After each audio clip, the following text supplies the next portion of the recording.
akumapita kumunda kukalima zimene sizimachitika kale akupita kumunda chifukwa chani azindikira kuti ndikalima chimanga nkugulitsa ndipeza phindu zimene kale sizimachitika ukundipesaka ndiye pofuna kuyankha funso lanu nofuna nene kuti kamuntima sikaola kamuntima olo utatani olo inuyo ndikuyankhula pano wali Malawi aliyense andivomereza kuti koma chaka chakuti iyi ndapanga chakuti chaka chakuti koma ndineyo damene ndapanga iyi koma ujaja ndalakwira pali zinthu zambiri zimene mtima umasunga ndipo chimene chalowa mu mtima sichiola mandimvetsaka chimene chalowa mu mtima sichiola komanso chauta amatha kuchotsa nzeru m'mitu mwanu munthu yonkumayenda uli munkumalandira koma chauta nzeru zimene adapereka maulere atachotsamo chifukwa cha zimene anthuwo adachita pa nthawi imene adapatsidwa mwayi yolamulira mtundu wanu mukundimvetsetsa izi ndakamba chifukwa chani ndakamba chifukwa chakuti mukaonetsetsa apresident amakamba zoti anthu ena akumatenga mavuto amene dziko lino likumana nalo nkugwiritsa ntchito kuti amalawi akwiye muna chimene anangoyiwala kuti atchule kuti akwiye ndine chifukwa iwo ndi Malawi 1 pano tikamati Malawi 1 ndachakwera aliyense amene angafuna kupanga chinthu wandale chofuna kuti ogeredwa oyamba ndachakwera chifukwa ndiye Malawi 1 nkhani ya njala nkhani ya mafuta nkhani ya chani ndi mavuto akuluakulu amene takhala tikumana nawo anamondo koma mukaonetsetsa mayankho amene akuperekedwa ku zinthu zimenezi they are permanent solutions zimene zimatengerapo kanthawi ndikupatsani chitsanzo ndinali ndi mwayine opita kumpoto ndakhala kumpoto masiku 21 koma ndimafuna ndikuwuzeni kumidziko kukambidwa nkhani zosiyana ndi zimene tikukambirana tano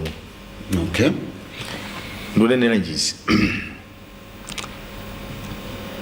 amukhito anakhonza dzulo kanzana nalo kasungu ananena kuti pali mwana wina a president a IBM adansula okha lero akuna kuti yaya amakonza chuma cha dziko kodi chumacho ngati ankakonza nchifukwa chani chuma chathu chili chotere nchifukwa chani lero tukati kupanga export ngati ankakonza akabambe mwandimvetse kutanthauza kuti njira zonse zimene amagwiritsa ntchito kwa zaka 24 zapitazi zofuna kukonzera chuma cha dziko lino zinali zolakwika ndi chifukwa chake after 24 years tikukanikabe kupanga export zinthu tikukanikabe kulemba ntchito achinyamata athu tikukanikabe kukhala ndi magetsi okwanira kolingana ndi anthu 21 million amene lero ali mdziko muno ngati zikukanika ndiye kuti aliyense amene amagwirapo pamene popo amapereka aspirin samapereka kwenini mwandimvetsaka ndiye ndikupatsani chitsanzo lero muzaka 4 zapitazi ngakhale timakumana ndi macyclone mavuto sakumana nawo Dr. Chakwera kwa nthawi yoyamba chokera 1964 amanga ma irrigation scheme awiri mboma la Chitipa awiri anyuwani mukundimvetsaka that is a permanent solution for 24 years Malawi muno simunamangidweko irrigation scheme inaliyonse koma Dr. Chakwera amanga mboma la Chitipa ma irrigation schemes awiri Mafinga ni Mako irrigation scheme mukapita kumene koko lero akakuza nikuti kunoko zikutheka tikulima kakati katatu mukundimvetsaka funso langa ndilakuti kodi apita munthalika ndaka bambe awara mata amakonza chumawo akanakhala kuti zimene zadayamba nthawi imene yoyo bwezi panopa mavuto amene watu kumanawo anjalawa njala idatheratu mukundimvetsaka chifukwa irrigation scheme kutanthauza kuti olomvula olonjomba olongamba ibwere bwanji anthu alima ndithu that is a permanent solution ndibwere mboma la Karonga muli ma irrigation scheme ambirimbiri koma ndikupatsani chitsanzo cha ma irrigation schemes atatu Lufiria irrigation scheme Wovwe irrigation scheme ndi Hara irrigation scheme. Maskimu amene anamangidwa pakati pa zaka 1971 ndi 1973. Chilungamo ichi cha Malawi adzidziwa ndipo zimene ndikukambaza anthu akukaronga ndivomereza. Maskimu atatu ndachulawo anamangidwa mchaka cha 1973. Ndipo anakhala wonongeka ku intake kumene amatengera madzi kuchokera ku mitsinje imene amanyamula zinthu zimenezo zima structures zimenezo zinakhala zowonongeka kwa zaka 15. Mukundimvetsa kale? Mchaka cha 2021 kufika 2023 Dr. Chakwera amanganso ndikukonzanso ma intake amenewo ndikukamba pano ku Lufiria irrigation scheme mukamapita ku border ya Malawi ndi Tanzania. Foyoti madzaja achuluka aonjezeranso anthu ena kutsogoloko ayamba kuonjezera minda mpaka na 300 hectares imene kunalibe. That is a permanent solution. Mukundimvetsetsa? Tikukamba pano kwa nthawi yoyamba mboma la Rumphi mukumangidwa Chipofya irrigation scheme 900 hectares. Ajereuka 900 hectares si chinthu chamasere. Mukundimvetsa kale? Kutenga madzi mu mtsinje wa Lunyina kwatuta madzi aja gravity fed popanda magetsi 15 kilometers kumene kuja adzithirira 900 hectares. Kwa ine that's a permanent solution. Ndiye ndikufuna ndafusa Malawi ndangopereka za maboma atatoka. Ndafusa Malawi kuti zimene zizakanakhala kuti atachoka kamuzu tinapitiriza kumaonjezera kodi pano pabwezi tili ndi ma irrigation schemes angati Malawi muno. Kodi mmene El Nino anabwera tikadavutika mdziko muno. Mukundimvetsa? Mukundimvetsa? Zinthu zitsanzo zimene ndaperekazi zikuthandizireni kuzindikira kusiyana kwa anthu amene adatengerapo mwayi chifukwa either achimwene awo kapena abambo awo adakhala kwa mtsogoleri wa dziko iwo chifukwa mphamvu zimenezo nkupitiriza. Koma tisankhe kuti kodi choyenera kuchita ndi chani. Kodi ma irrigation scheme amene wakuti amangidwa amatenga nthawi yayitali bwanji. Mukundimvetsa kale? Ndiye mukamamva munthu wankulu ngati Amukhito akuyiwala choti akambe. Amukhito anali inspector general wa police Malawi. Koma kuyima pa msonkhano ndi kumayiwala choti ayankhule kusemphanitsa zinthu za m'Baibulo ndi chitsanzo chachikulu kuti chauta wachotsa nzeru m'mitu mwawo. Olo atakhala mwana sangalephere kuti uyu ndi Yona uyu ndi Nowa. Sangalephere nkhani zimene zinzathu awiri osiyana kwambiri. Kobazi ndingati ine ndayima apa George Kasakula wayima apa. There is no way munthu anganene kuti ampeka somebody George Kasakula unless something is wrong m'mitu mwawo. Nakuwuzani kuti kamumtima sikawola kamumtima. Amukhito olo ngati akundimva akudziwa chimene munthawi yawo adachita ndi chuma cha dziko lino. Olo ndi zinthu mdziko muno mphamvu yawo imene adagwiritsira ntchito akudziwa. Ansala yayikulu chauta amachotsa nzeru m'mitu mwanu. Mukayang'ana agangata moti munthu oti ndi vice president wa chipani akanene kuti poti wina adali kati udindo wanji mboma ndiye adasokoneza penti ndiye asamangidwe adangomuyitana. Yet zinthu zofunikira ku kayendetsedwe ka dziko is the opposite. Aliyense amene waphwanya lamulo amayenera kuti lamulo lichakumane nalo. Sichoncho? Tukamba pano mwina 80% ya anthu amene ali kundende za dziko lino ndi anthu ovutika. Anthu ena adaba chinthu choposa adasokoneza zinthu zoposa mwina penti amene akunenedwayo. Kodi chopanga qualify ena kuti angowayitana lamulo lisagwire ndi chani? Chifukwa cha ntchito, chifukwa cha udindo. Mukundimvetsa kale? Zimene zozo ndiziyatakati kunena kuti chauta amatha kuchotsa nzeru m'mitu mwa wanthu. Mwanimvetsa? Wina akupereka waliona vuto akupereka permanent solution. Ndakuwuza kuti kuchitipa kwa nthawi yoyamba nzaka 16 zimetakhala pa ufulu theo ngati dziko kudamangidwa irrigation kwa mangidwa irrigation scheme zaka 4 zipitazi munipesa ndiye ndimafuna ndine kuti pomaliza pangakhazi zimene zimafuna ndine kuti nkutheka mwina nkutheka anthu adaiwala ndimafuna ndiwakumbutse kuti zonse zikuchitikazi zandipangitsa kuti ndikumbukire ndipo ndivomere lero mkwathawe yamba ndinene kuti mzimu wa Isa Njauchu udziusa mumtendere. Zimene zikuchitikazi zikundikumbutsa kuti tidali ndi abale athu achalubino. Mizimu imeneyi idziusa mumtendere. Bambo McDonald Masambuka mzimu wawo udziusa mumtendere. Chifukwa nkutheka ndithu kuti zimene tikuonazi pali mgwirizano ndi mizimu ya anthu amenaja. Nkutheka chabwino Eunice Nkhonjera amene adabedwa kumimba kwa mayi yake usiku, mwana wosalakwa, nkukapezeka ataphedwa kudambo.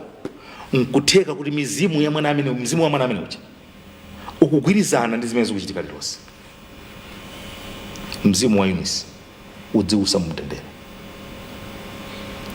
Nkuthekanso kuti mizimu ya banja la Atambala kulilongwe amene anaotchedwa pa nkhani zosawakhudza.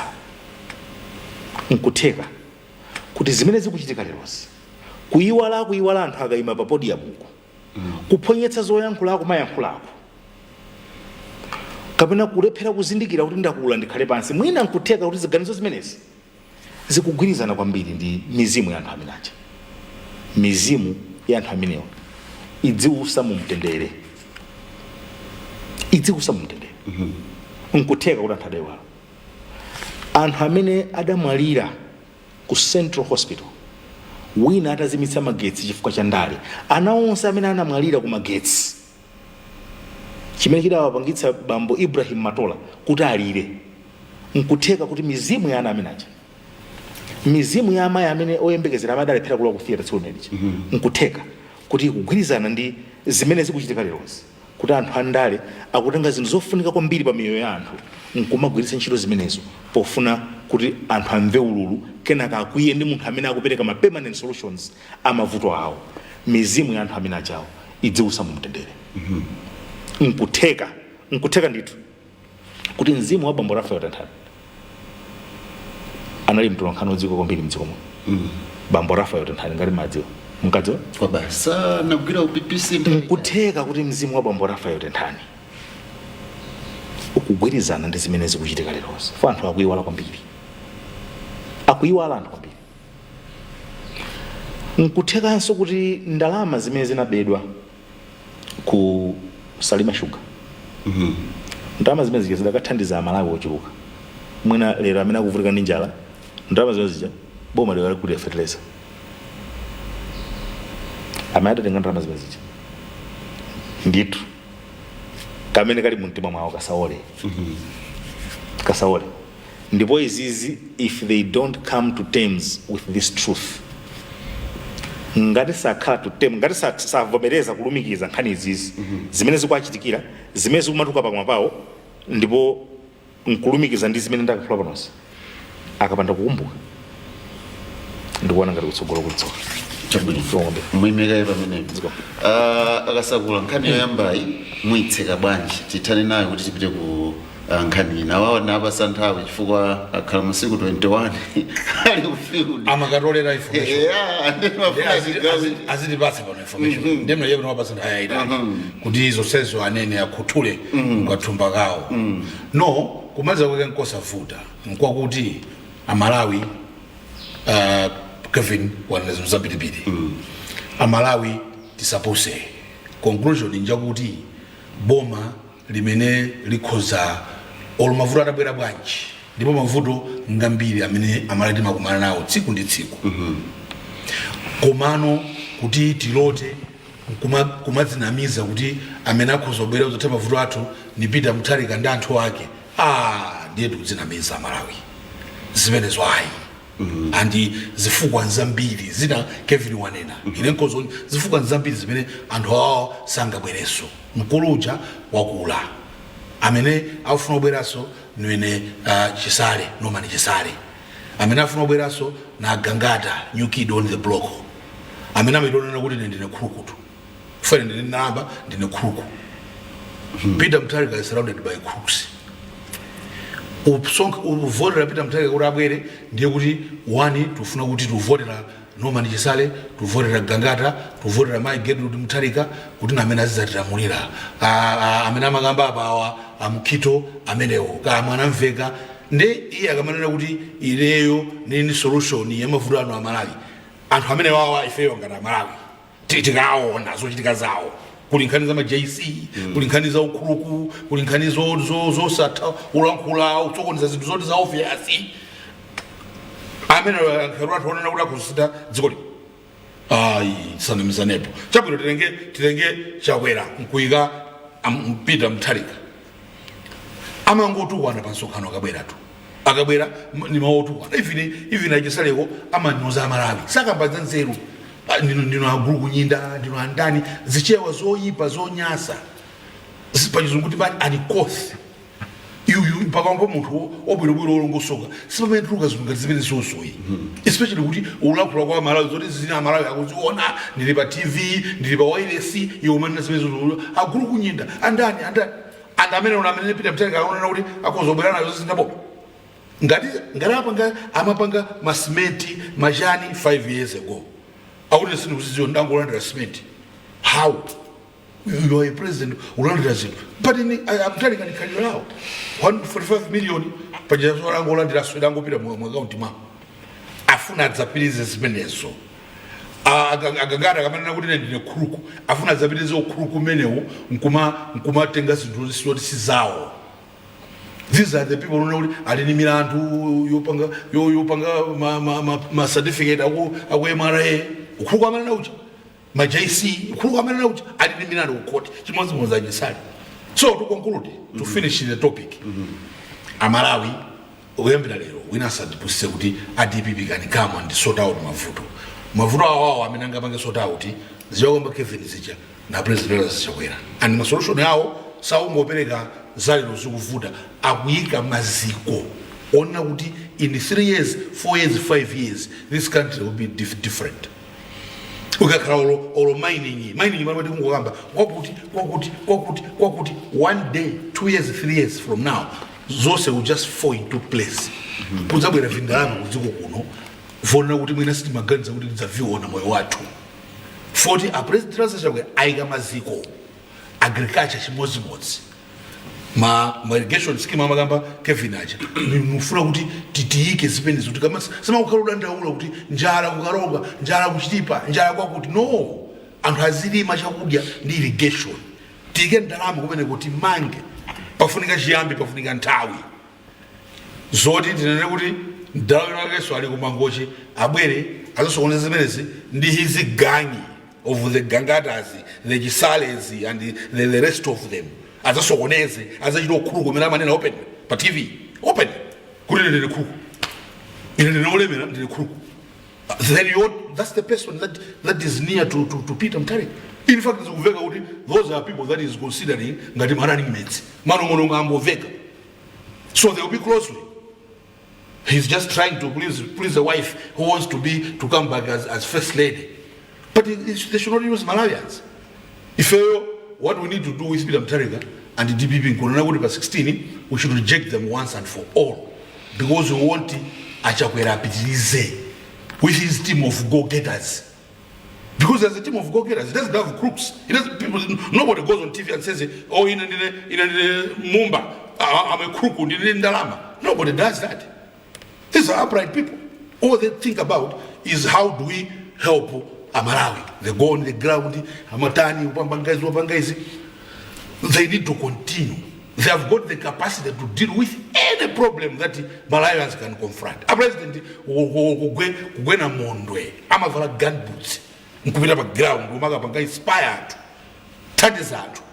Demufuna Udim Fontu Dwaji. vula ikuvuta sakungonero tentingo peza chimanga tadyetsa Malawi kuti pakati pene next season. No, he's planting maziko amakamba Kevin acha tike maziko pa ground kuti izizi tsikulina one day olovula kulibe Malawi sasa kuti kwakuti kuli njala azakaona kulima chimanga. They don't even depend on agriculture on land-fed agriculture. They depend on irrigation. Tisaposidwa Malawi ubwerera mbuyo unena kuti libwerezo DBB mboma mchibwana cha Njombolende, and if we do that we pay dearly. But I know Malawians ndandaza akuona zimene zikuchitika zamakamba Kevin akuona zimene zikuchitika kuti zungusokonekera zokha zithu munthu upite pa msonkhano ukakambe Nowa ukakambe mayona ndero munthu zinthu zoyenda bwino tabwino. Nkani yathu yachiwiri omwe sotitsiriza nayo program ineyo pakudutsa ka clip ka president pamasambancheso kadutsa kwambiri masiku awiri atatu apitawa komano kamene kaka kakuchokera kumwambo wa luso la zamanja omwe Timvetse anapangitsa masiku apitawo kumeko kwa president anakamba motsindika nena kuti pali gulu lina la anthu lomwe lili frustrated kapena lakwiya ndi zomwe zikuchitika ndakufuna boma lisinthe ndicholinga choti mawu a president akapitirize kusolola koma nkasolola ndi anatsindika kumapetoko kunena kuti izizo sizitheka chifukwa chakwera sakuchoka mpaka na 2030. Nukhulupira mnakatsata ambekasamba mnakatsata nakatsata kwambiri kaenda kwambiri pakati mama manager anandikumbutsa agogo anga adandiuza kunthani yake kuti chilungamo ndi mwano makolo awo ndi amodzi zinayandikana kwambiri chilungamo ndi mwano makolo awo ndi amodzi ndikutanthauza chani statement imene ndaimva sikuti navomerezana nawo chifukwa chakuti ndikugwirizana ndi zimene akupangayi zogwirizana nazozo pali zifukwa zake koma ndinagwirizana nawo chifukwa kuti mukaonetsetsa George amakamba nkhani yotukwana George anakamba nkhani yoopseza George anakamba nkhani yachani chimene achakwerawo sanachitepo koma ndi zimene zaka 24 zapitazi takhala ifeyo tikuombera m'manja ndikupepererani utsimuka bisala kuti ndikupepererani kenaka kunaza bwana ndikunyanyani I'll smoke you out.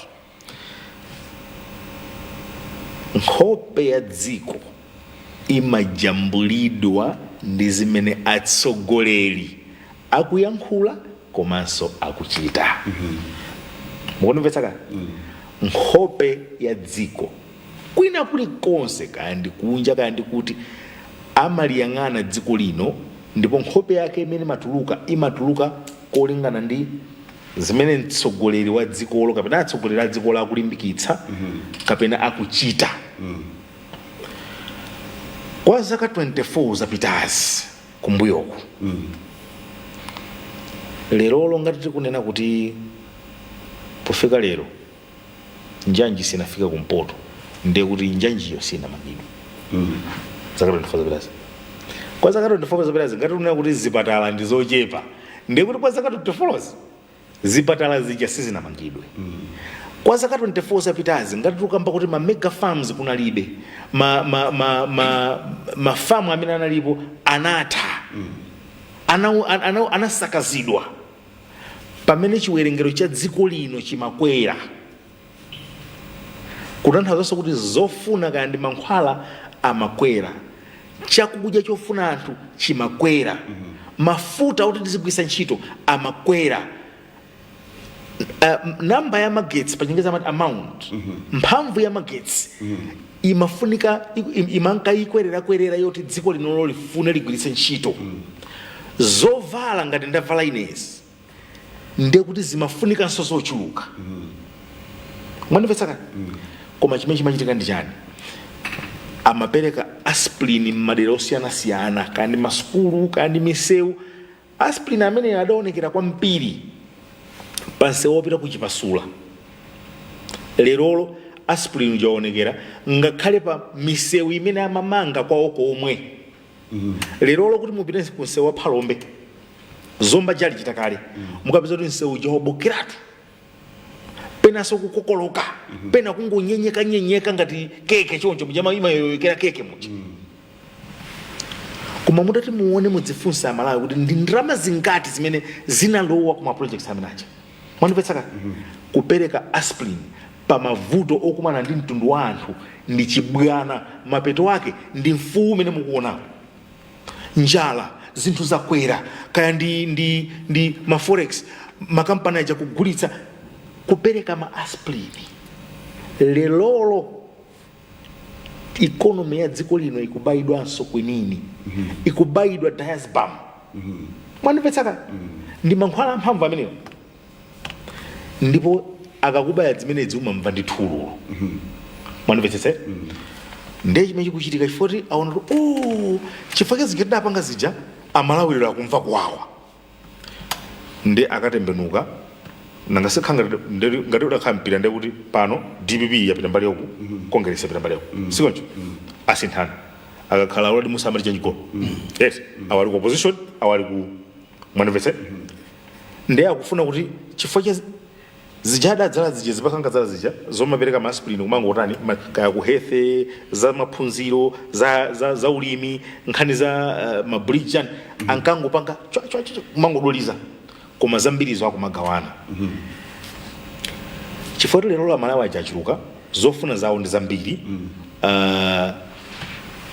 lero zinthu ziyasizi kupezeka zokwanira chifukwa kuphatikizapo kuti muona kuti ukuso kwabwera climate change ndiye amenyanso pankhani ya ulimi pa ngati kuti kumalawi kuno mitsinje tilibe ngati kuti mafamu kuda alibe anthu a DPP akufuna kutengano ululu umene akumva kwa amalawi uja nkunsandutsa dokotala waleroyoyo kuti akhale mfiti mwandipetsaka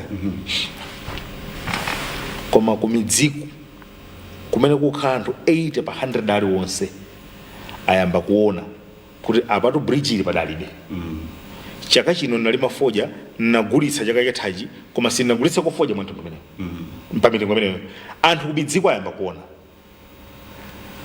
ndeni mafana nene kuti chimene chikuopsa tsopano nchakuti pali kusiyana kanga chepeka kamabwerako nthawi imeneja amapatsana iwo ndi ana awo nyumba koma lelolo kanga chepeka chakakabwera kuthyolo kakukafika kuphalombe kakukafika kuchikwawa kakufika kumpoto kurumpi kuchitipa kakufika mwandipetsaka amene akupititsayo kumavomeranso kuti izi zitu nzochepa kumatenti gawana aliyense adyeko pang'ono uko tikulimbika tikupita patsogolo tiwoloka ndithu mukundipetsetsaka chimene chikuopsa chimene chikuti komatu munthuyo ngakhale tikuntukwana koma anthu akwathu akupindula chifukwa pomaliza penipeni ndimafuna nene kuti aliyense omati akakupatsa chinthu ukalandira chinthu m'manja mmalo moti uthokoze iwe nkumatukwana umakhala ugula tsoka unfortunately ndi zimene chipani cha DPP chakhala chikupanga propagate kulimbikitsa anthu kuti ngakhala akupatsani chakudya koma chakudyacho si chaka ameneyo yayi chakudyacho nchaboma kodi olamulira ndalama za boma m'Malawi muno mphamvu kwambiri ndani basa ndi chakwera ndimafunanso ndafunse ma MPs wonse a DPP asankha kuti asathokoze pa chisankho chimene anapanga chimene chiwathandiza mbiri wakuti abwerere ku nyumba ya malamulo kuonjezera CDF kuchipanda 2 kuchipanda achakwera kupanga decide kuti ndiwonjezere CDF ine ndithu ma MPs ambiri atipipisa kubwera parliament chakumena mulekere pa Mr. Mvula president akamba unena kuti ena ufuna bwerere mboma kuti akapitirire kusolola mwikapo ndemanga yaje nthawi yatithera ine pali pawiri pona kuti one mwina zimene zakunacha chakwera ndizoona chifukwa tikaona record ya DPP kuyambira 2004 masifika tukakhala mutu 14 years mkatimu khala 14 years kuliwa zinthu zambiri zina sizidakhale bwino temu yamba ya Professor Bingo Mutharika inooneka kukhala yabwino, yachiwiri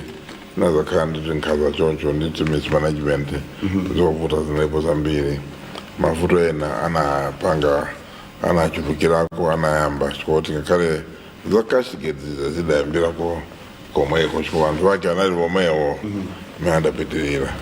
So panopa pa anthu amene alipo amene tinganena kuti ma front line kwa kutsogoloko the face of DPP ndi omwewo tikuona achisale amene ali ndi milandu yawo ngati imene myokuza ndi makobiri kuti sadayende bwino chidira nkhola za madetails kakati zili kuti zili ku court koma it is public information kuti achisale wali ndi milandu yambiri yokhuzana za chuma iwe ndalama zawo zina zimene anapeza mabiliyoni ngoti munthu amene ali ntchito ya ugadi ya usilikali sangathe kumagwira nazo magalimoto kale moto imodzi VX sangagule VX ndalama zambiri. So mwaonaso iwa mkiti anali director of state residences adayanosa nali magalimoto ambiri mahot cars wopandaso kugula bwino bwino wopanda ndondomeko za bwino akuyankha nazo zina milandu kumeneko zokhuza ndi zimenezo kandi achimene anga ayena ndi ena alipo amene nonso ali ndi zochitika zawo. So you have got mwina 10 anthu ali ndi nkhani. So ndi front ya president amene tiwachula mu wata zimanena za zimali yomweyo the 145 million adalandira kwamba sa cement gate amene amalola anyamata awo kuti azikatenga ndi kulandira iwo mphaso kuvomera ndithu sogolere kuti ine ndithu ndinalandira fertilizer kuchokera kwa cement yu ndithu ndinalandira ndithu ine mamanga ma property de cement nafusa mwana wanga adavomera kuti adabandakisale kuna anapeza dona koma munthu wopereka zinthu zozina ndikuziwa koma sina adani sina kumane naye sikuano nanga munthu akupase mabagi 2,400 ndi iweyo kulandira osazizimuka iwe kukhala president kumalandira zinthu ngati zimenezo iwe osachiuka osazizimuka kuti ine ndalandira ati ni paso ngakhale munthu adabweresa mbuzi kumuzi akasakula abweresere mbuzi pa gate ipo kuti ati akasakula kuti vamankhola bwino pa wireless ati mbuzi safuna kumona munthu yokuti ndimoneka so iwo sanafuna asanachitepo kanthu mpaka lero sanapange chiyonse akanamangitsaka munthu amene anabweresa olo akanakana kuti ine cement yo ati ndikumanga maproperty ange pa ndalama zawo ananaululaso kuti ani maproperty 7 amene amamanga ndalama zanaziteka kuti za president zomwezo mamanga maproperty 7 omwe sikuziputiraso milandu kumene. So ukaona front line yokhai so ikuonesa kuti anthu adasiyamo kanthu mboma kuti akamalizire vimene dayamba. So ndoti akazabweraso uzakhala kudya nditu routing chamati routing yes paka mwena kuzapwayira malamu not proven relation yeah. So mene nikani opsa pambili anankula uradi Musa zolo ndikuzoa nthawi yangati zimene anane araudu Musa nzoda anthu anamanga wanthu maka asilamu ine ndinariko nthawi imene yoyo boza anthu amene asilamu ambira namangidwa ndiku anali ochokera chipani cha UDF ndi anthu ambiri woti sikulina kukhala pano ndizambe ku anthu ena mamanga ndimakumbukira zanga wina wake ndayiraonani wakumayani kudedza wakumayani kandi pwake kandi mwana wache kwa chikuse ambuye anakamumangira ali ndi drip mchipatala madwala sugar ajona ndikanyerere ramtira vingo uso drip sikuli kuni ndani Jordan Kanyerere andamangidwa anthu ambiri anamangira amuruzi Bakiri Muruzi anamangidwa ochoka kunja anakamunga airport kwamanga pa airport paja kwapanga kwasenza mudonia kwalanda security wasitaita kutenga wanyamata kutaka gade nyumba yao yachifumba yakubisia anazunzidwa amuruza anatuma ame kapanga msonkhano pachisitu wati osafuna pake pati choncho kutumiza ame mneje kukazunguza amuruzi watia tegas sogolero wakali kumtia tegas usunde ufuse msonda babiwi anatuma polisi peshe kwa Sonda keni songa fuse ni kwanza pana kufa hata kwa jimba ulaje amuruzi ali pa konvoy hiyo mweyo ainazungura gamo jimba ulaje kumaki uzunguza former president chifukwa jana ukapanga soka pale zitu za mbili zimendinga zilangule usiku ndo sana osata maprogramu kungotenga ntaya muntu. That is the kind of brutality imena natani is sinifuna ndichule zina ndizina anazuza so zimena marano kwa uradi na izoona anakwizinga amuruza jana vutika sana udwala amuruza sana bado ndi udwala sana anapanga kampeni ya bingu ane mtobuno bwino amuruza ane mtobuno bwino he was a fine man, he was a jovial man wabuno bwino I mean ngadani mavuto hela but they were not visible so kwa sana unaturuka chifukwa cha kampeni ya bingu koma anazuza Muruzi would have died a very rich man today mwina he is half what he should have been or he is less than anything I mean he's in the front of nyoze koma nduna zona nani muntu wabwino ngati bali muntu amene angakumbukire kwambiri za kuzuza kwa Muruzi ndiyo Muruzi enache ndiye atupere under DPP ngati sanga kumbukire yeso atupera nanzunguza paka nazadwala kusifika mu moyo watu sega nizabwino ana manga kumwe watu ana manga ngeria tunde ndakwera bibi wewe tunafura kuja ana manga kwa DPP ana manga nazungu mina mulengere pamene lero ndile kama mwe nkanyo sina ati chapter party A ukafuna ulendo ndipanga party B ndipanga party B zabwelesa soma document bana sikani makoma ndi ma document akasakula timalize nkhani nthawi yatithe ineyo umaza wanga kosavuta tikamaliza zonse timapanga proof masamu ku secondary school tikamaliza zonse timachita conclusion zimene anangamba president unena kuti ine ndatseka makomo ni conclusion mwina apalipa amalali amafunso kuti DPP chimene ili yokwira kwambiri chimene ili very desperate kuti bwerere mboma chifukwa kenjani chifukwa chofuna kuti azathandiza Malawi kapena azapange sort out mavuto amene Amalawi akumana nawo put up telling has no capacity is old is campus that kale kale then the people that have surrounded him now also nanthonena kuti ni makruku amene nawo kuti finifa makruku so sizingagwire afuna azapange ransaki dziko azapitirize pamene adatsiya paja azapange ransaki dziko adzalemereso chimene chimapweteka kuti they are angry. That's why akamanena kuti Maggie simukwenesa bwino zinthu. That is not true.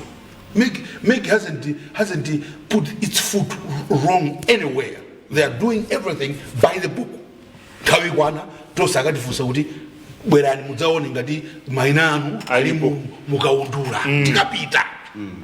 What kind of audit are you looking for? Because that's the best audit. Kuti neyo none pesa chisango. I'll simply go, is my name on the voters? Tali pesa zana kasawula. I'll go home. Because I know will come 16th September. I'll never vote.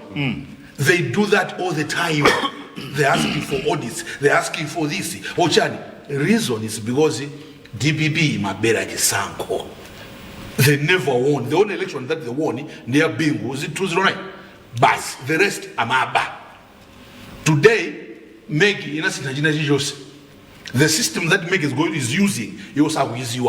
I was already without the fair better single with the sun was the tiny. So what do? They're discrediting, they are very angry. It's because they know the chance is almost nil. Almost zero. Chance makashi getena is almost nil. Chance mames getena is almost nil, non-existent. Kaulifio gera amagana mafuta wesko muchajani. Chance mene yuraga gana mafuta manager aribe. That's why they're angry. magenerator amene amapanga haya kuti azipanga magezi dziko muno zindalama zambirimbiri makikibag that chance alibe sibweraso adabasa mafuro kwene kuti yes cement gate unenayi that chance manager palibe sabweraso kapanga cement gate. That's what the president was talking about. Kuti ndatseka saka paseso cement ina chunala sizingateke because adatseka president chance yona kuti akapanga sorani sake Salima Sugar siziteka. That company is going to grow. In fact, last week I read a story where they were saying capacity ambokwera 400 billion shoga chuluke sazabaso 400 billion. So Malawi ili conclude ntayata Malawi ngati mufuna kuti atipe abwerereso azapiteze kuba azapitire mavuto awa avotereni koma boma lilipo president alipo tini mwayi a president chakwera sapita pa podium kurukwana kuti chakuti ndikunyenyani we shouldn't have accepted the stupidity in 2020 stupidity yakuti Malawi they have voted you out. They have expressed themselves kuti sitikufuna amtalika tibweresa chakwera. You call that stupid? So Malawi 24 pusa po voted achakwera. We shouldn't have accepted that stupidity. This time sizavomera chani amanda kumangojari sizavomera akubandiwo chisanga komanso yo wacha. You should be very careful kuti asafuna kuphetsa ana anthu ena. Iwo anawo ali ku America zizukulu zawo zili ku America kuliberana mthazi zimene kukamba zonena kuti sazavomera chisankho nkufuna kuti anthu pa ground azizamenyana amene atadzafe siwo kapena anawo alathawisali ku America zizukulu zawo zili ku America adzafa ndi anthu wamba akuluakulu. This old man kumangochisamvere.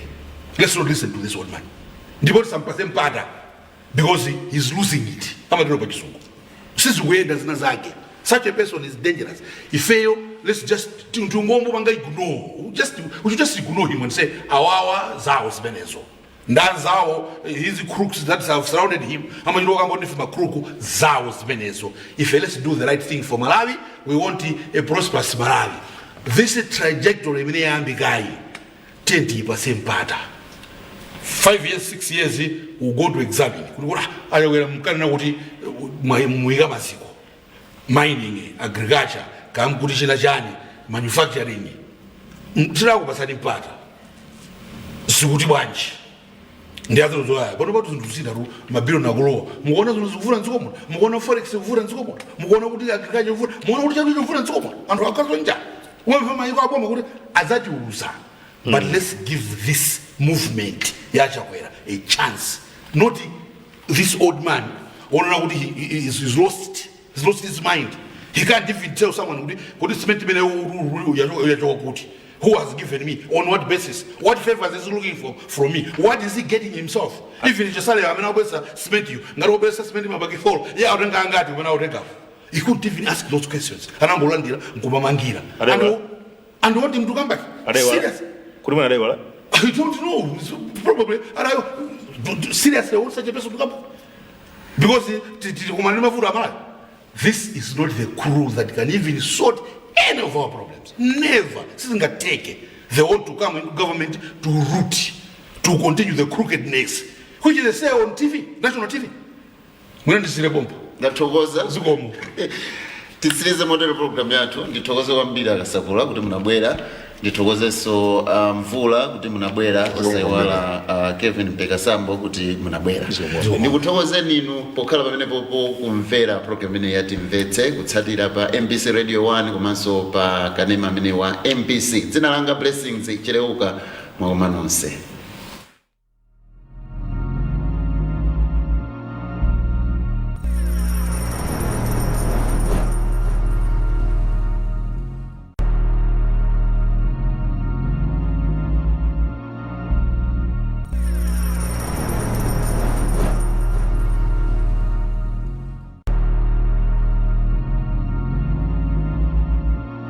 Strongly urge the U.S. to exempt our country from the new tariffs.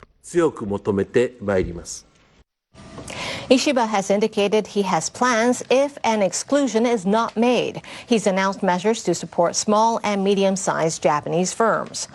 About 1,000 consultation offices will be set up nationwide to hear their concerns. Government officials will also visit factories and companies to assess their situations. Ishiba says he will not hesitate to visit the U.S. to negotiate for Japan in person, if necessary. The Prime Minister was speaking to reporters after the Diet passed one of the largest budgets in Japanese history. He's seen his cabinet's popularity drop amid the rising cost of living and a recent political scandal. I take full responsibility for my cabinet's declining approval rating.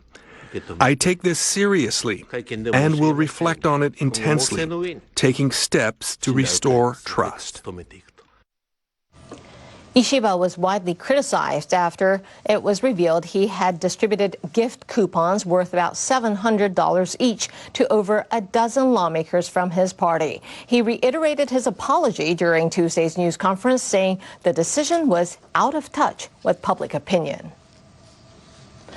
More than 13,000 people in Ishikawa Prefecture are still living in temporary housing, 15 months after a major earthquake devastated parts of central Japan. Officials say they are working to help those residents. The quake struck the Noto Peninsula on New Year's Day last year. It left 570 people dead in the prefectures of Ishikawa, Toyama, and Niigata. That number includes deaths classified as related to the disaster. It could climb higher. Officials are still vetting applications from families seeking the deaths of their loved ones to be classified as disaster-related. An Ishikawa prefectural official says the number of housing structures damaged by the quake stood at more than 115,000 as of last week. Many of the roughly 13,600 people living in temporary housing units in the prefecture are elderly. Ishikawa's governor told his staff that they will continue to work toward recovery. Our next mission is to support essential workers employed in education, medical, welfare, and other fields in order to ensure residents can earn a living. Authorities are teaming up with social welfare professionals and volunteers to visit the homes of elderly people on a regular basis. It's part of an effort to help those who are dealing with feelings of isolation. Right. Now let's see what's happening in the world of business. Here's Ramin Malagard from the Biz Desk. Thank you very much indeed. Now, a closely watched survey on business sentiment in Japan is showing a slight worsening among major manufacturers, and that's the first dip in 4 quarters. The Bank of Japan's Tankan survey puts the index at plus 12. The reading released Tuesday was 2 points worse than the previous poll. A positive number indicates that more companies are optimistic about recent business conditions than those feeling pessimistic. Sentiment in the iron and steel sector has been affected by the Trump administration's tariff policies. The index plunged 10 points to minus 18. It was a different story for large non-manufacturers. The reading came in at plus 35, up 2 points. Sentiment saw the biggest rise among consumption-related industries, such as retailing, due to inbound demand. Now, looking 3 months ahead, confidence at large manufacturers remains at plus 12. BOJ officials say the sluggish forward-looking sentiment reflects the worry among vehicle-related firms about the impact of U.S. tariffs. The non-manufacturers index slid 7 points for the same period. The BOJ polled about 9,000 companies from late February through the end of March. And Taiwan Semiconductor Manufacturing Company on Monday marked the expansion of a plant to produce next-generation 2-nanometer chips. The event, attended by Taiwan Premier Cho Rong-tai, is being seen as a vote of confidence in local manufacturing. TSMC executives say the facility in the southern Taiwanese city of Kaohsiung will start mass producing 2-nanometer chips in the second half of this year. They added that the world's largest contract chip maker will keep investing in Taiwan operations, even as it expands in the U.S. and elsewhere. Taiwan's premier made the same point at the opening ceremony, saying the island will retain its chip production and R&D centers. TSMC recently announced plans to spend as much as $100 billion on U.S. facilities. The move was welcomed by U.S. President Donald Trump as he seeks to attract more high-tech investment. But the decision did fuel concerns in Taiwan about a possible technology drain, apparently prompting TSMC to clarify its focus on local production at the event. And global markets are on edge as an April 2nd deadline for the U.S. to enact far-reaching tariffs draws near. President Trump says the plans he has in mind for reciprocal levies will make the world sit up and take notice. And we have some big things we're going to be announcing over the next 2 days. They've been ripping us off for years, right from the beginning. And the term I like best probably is the liberation of America. Trump told reporters at the White House on Monday that the tariffs are going to bring tremendous wealth back to his country. Treasury Secretary Scott Bessent said on Fox News the president will announce the details at 3 p.m. U.S. Eastern Time on Wednesday. Trump left the door open for some exemptions from the levies. When asked whether there are any countries that he's not targeting, he said it depends. Now, Japan's antitrust watchdog says Google and Apple will be subject to a new law aimed at regulating IT giants and promoting competition in the smartphone apps market. The Act on Promotion of Competition for Specified Smartphone Software bans the prevention of alternatives in fields such as app stores and search engines. The law was enacted in June last year. It targets firms with over 40 million monthly users in each area. The Fair Trade Commission said on Monday that Apple and its subsidiary iTunes, as well as Google, will be subject to the law. Restrictions will apply to all three in the App Store area. They'll be prohibited from blocking other companies from offering alternative app stores and entering in-store payment systems. Google faces restrictions in search engines. It will be banned from presenting its own services in a primary position in search results without justifiable reasons. The Commission plans to release guidelines on restrictions under the law before its implementation by December this year. Niche proxy businesses in an increasingly busy world are popping up, offering services that are quick, efficient, and in some cases are assisting with people's major life decisions. We followed several such companies in Japan to find out what's behind their growth. This is a proxy laundry service in Tokyo. It handles water-washable laundry. After a pickup order is made online, the laundry is collected within 19 minutes, washed and returned by as early as the next day. It costs about $12 for a 45-liter bag. Customers get to select the detergents or softeners they want and the amounts to be used. They can also specify how they want the clothing folded. For example, some customers want us to return clothes folded small, like this. So we try to meet their requests. The users can set the delivery time.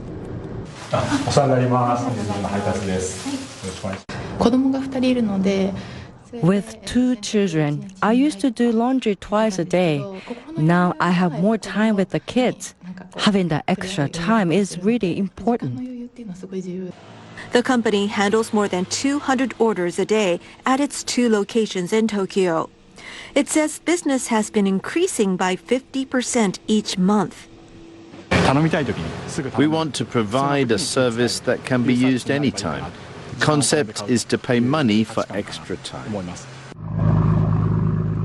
Another proxy service is helping those dealing with life's ultimate event. A moment of silence.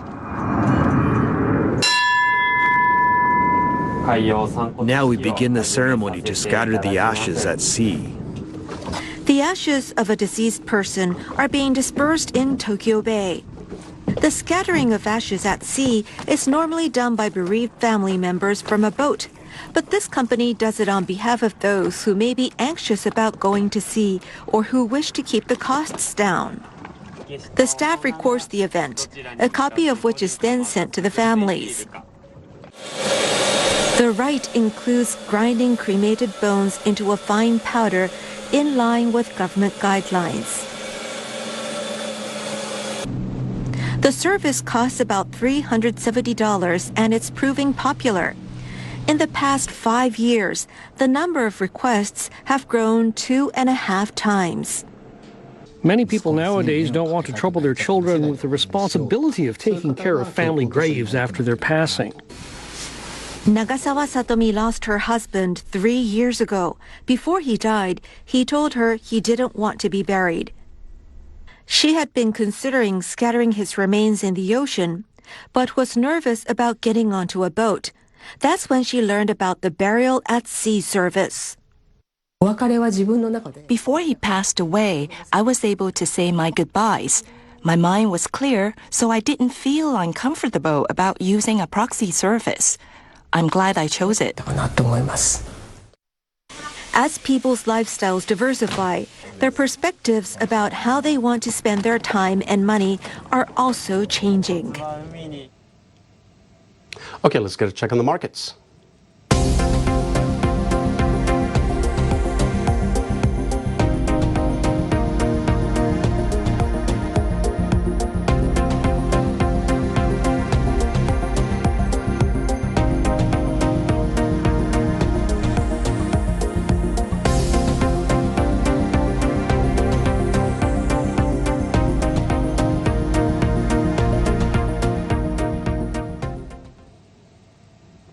And that is it for Business News.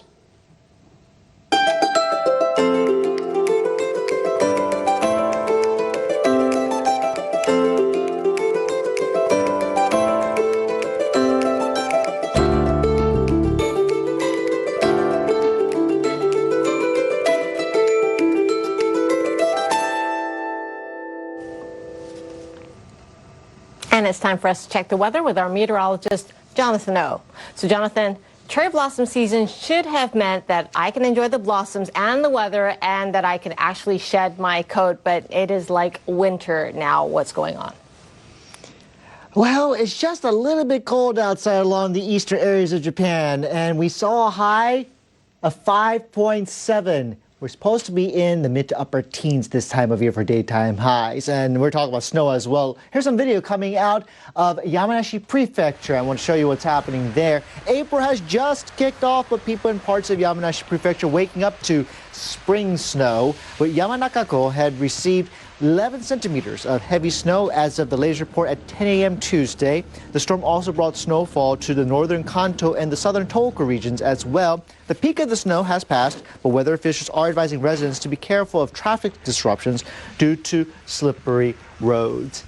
Didn't have your coat? It was cold today. And it's still going to be cold tomorrow, but maybe a little bit warmer compared to what we saw on Tuesday. Plenty of the cold air really gripping the northern and eastern portion of Japan. Back toward the west, just a touch warmer, some areas making it into the teens, but plenty of moisture with this low coming through. And this thing is going to continue to slip onto the north and east as we go into Wednesday. So you need the umbrellas, you need your coats. But check this out. We're getting balmy coming up on Wednesday in Tokyo, 11 compared to what we saw on Tuesday, but still way below what we're supposed to see for this time of year. 8 in Sendai, Niigata at 12. But look at this, near 20 in Osaka. So folks, go west if you want something warmer. 16 in Fukuoka as we go through the middle of the work week. Meanwhile, across North America, cold front pushing off the eastern seaboard. Looking at the possibility of seeing some stronger thunderstorms down to the southern plains as we go through Tuesday with these lows pushing on through. And we do have a little bit of an elevated risk for strong storms, possibly even severe storms for the southern plains as we go through Tuesday. And that will shift toward the east. You can see the things lining up from the Great Lakes down toward the deep south. So make sure you pay attention to the weather over the next couple of days as we see the spring storms continue to be a big part of the story.